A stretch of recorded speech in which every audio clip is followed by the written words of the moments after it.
इसी प्रकार से महाराज श्री के श्रीमुख से कथा प्रसंगों का निरंतर आनंद लेने के लिए पूज्य श्री के आधिकारिक YouTube चैनल को जरूर सब्सक्राइब करें और बेल आइकन को दबा दें।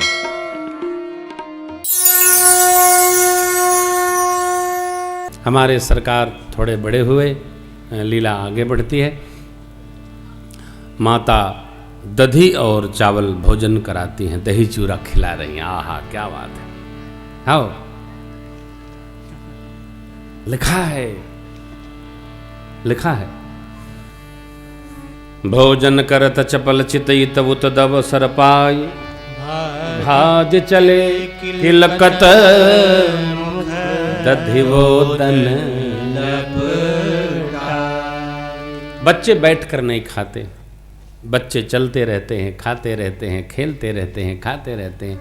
कभी डपटिए नहीं, बैठो बैठ के खाओ, बैठ के भूखे नहीं लगती। अरे कई बड़े लोग बैठ के नहीं खाते हैं, वो बैठ के सबके बस का नहीं। कोई ही बैठ के पा लेता, कई लोग तो चलते चलते खाते रहते हैं। ये भी एक जीने का ढंग है, किसी की निंदा नहीं है। जिसको जैसा जीना आ जाए, बहुत व्यस्तता में कैसे भी ठीक है, परंतु बच्चे हैं। बचपन जितना सुष्ट पुष्ट और आनंद में रहेगा, युवा अवस्था उतनी मंगल में होती है। बचपन को सताइए मत, बचपन को त्रासिए मत, हर घड़ी गिगोरिए मत, चलने दे। बचपन मृदुल हो, मधुर हो, सहज हो, भय न खाए। बचपन डरे नहीं। बचपन में डर प्रवेश कर गए तो निकलना बड़ा कठिन है। मेरे सरकार थोड़े बड़े हुए, गुरुदेव भगवान की सानिध्य मिली, माता पिता ने जनेऊ संस्कार संपन्न किया। भय कुमार जब ही सब भ्राता, दीन जनेऊ गुरु पे तुम, गुरु गृह गए पढ़न रघुराय, अल्पकाल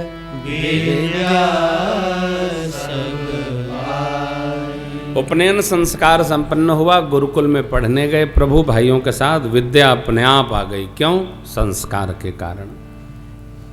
बचपन में संस्कार पुष्ट हो।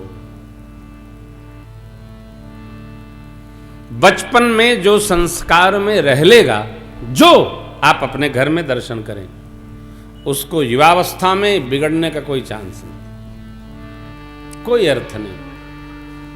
और संस्कार में कैसे रहेंगे कि हम संस्कार में रहे, हम बच्चों को न संभालें, अपने को संभालें। घर का वातावरण मधुर हुआ, सब संस्कार में रहे। घर को धर्मशाला न बनाया जाए। घर घर है, मधुर हो, स्वीट हो, मीठा हो, रहने का मन करे। हाँ, खेल कूद का एक वातावरण हो, पढ़ने का एक वातावरण हो, तभी ना। एक ही संस्कार गुरुदेव भगवान ने पढ़ाया, सिखाया। क्या? प्रातः काल उठ के रघुनाथा, प्रातः काल उठ के रघुनाथा, मातु पिता गुरु नावहि माता, मातु पिता गुरु नावहि माता, अनुज सखा संग भोजन करहि, अनुज सखा, ये सहज संस्कार। भोजन करहि, तब मातु पिता आज्ञा अनुसरहि, मातु पिता आज्ञा अनुसरहि। प्रभु वेद पुराण सुनहि मन लाई, वेद पुराण सुनहि मन लाई, आप कहि अनुजन समुझाई। प्रभु यद्यदाचरत षष्ठस मांगी करही पुर का जाया।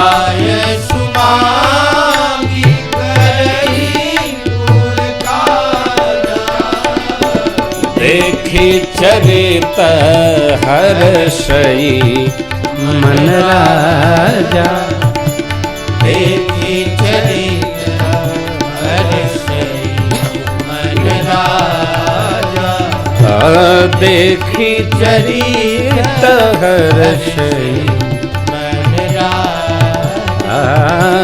देखी चरित हर्षई मन राजा। सधने की अवस्था का नाम है विद्यार्थी जीवन। विद्यार्थी जीवन जब सधता है तो युवावस्था सीधी होती है। जब युवावस्था सीधी चलती है तब बुढ़ापा सिद्ध होवे। साधना किसको है? बचपन को। बचपन में चाहे जैसे नहीं रहा जा सकता। थोड़ा बेटे मॉनिटर ठीक करो, मॉनिटर नारायण। बचपन में चाहे जैसे नहीं रहा जा सकता है। मौज में बचपन बीतेगा तो मुश्किल होगी। युवावस्था अनुशासन में नहीं रहेगी तो मुश्किल होगी। युवावस्था अनुशासन में कैसे रहे? स्वशासन में रहे। ये अनुशासन सब अपने पर शासन हो। नहीं साहब अपने तो मौज है।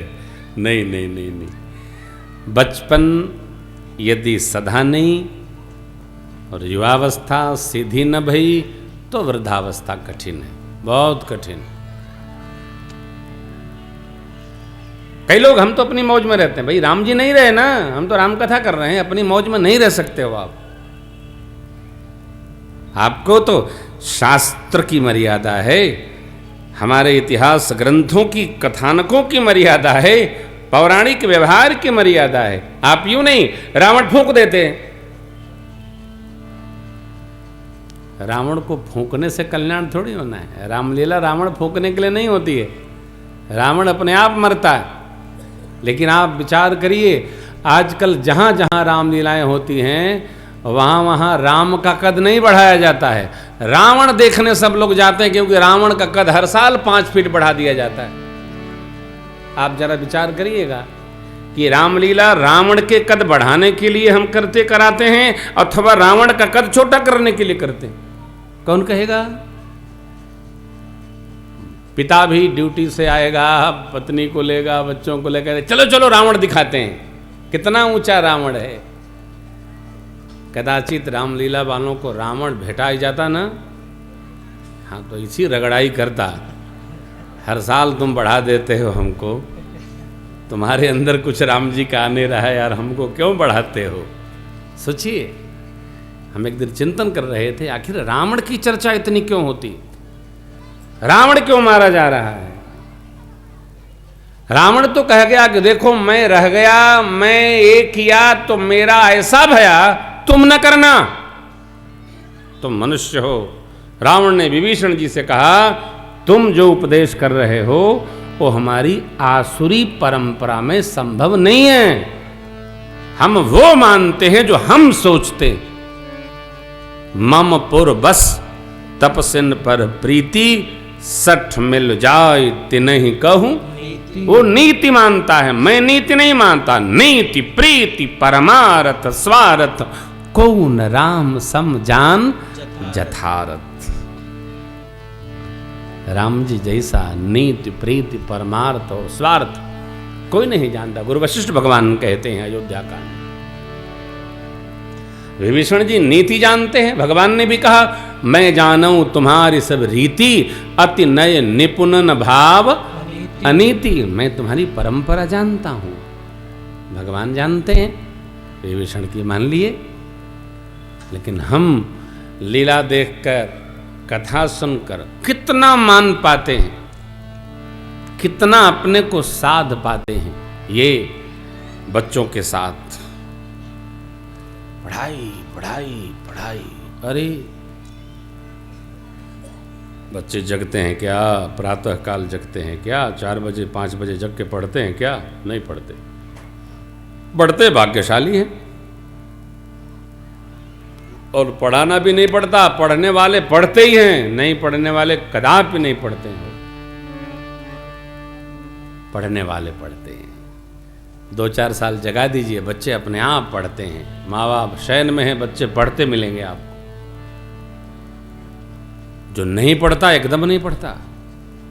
सरकार पढ़ते भी हैं, सुनते भी हैं, श्रेष्ठ का आदर करते हैं। जैसे पछुआ हवा मिले और पूरब की ओर साइकिल चला के जाइए आप, बाइसिकल, तो पछुआ हवा बहेगी, साइकिल डगरती चली जाएगी।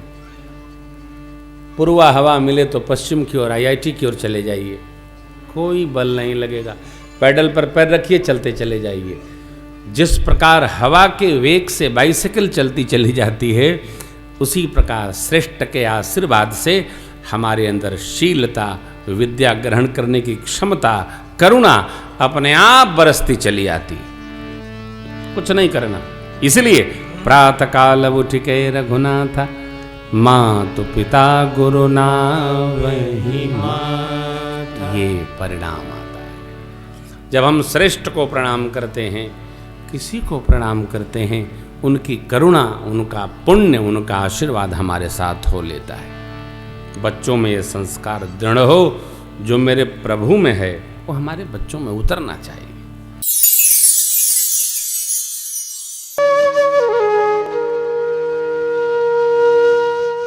इसी तरह सुनते रहिए। चैनल को सब्सक्राइब करिए, बेल आइकन को दबा दीजिए और पुण्य अर्जन के लिए अपनों में शेयर करिए।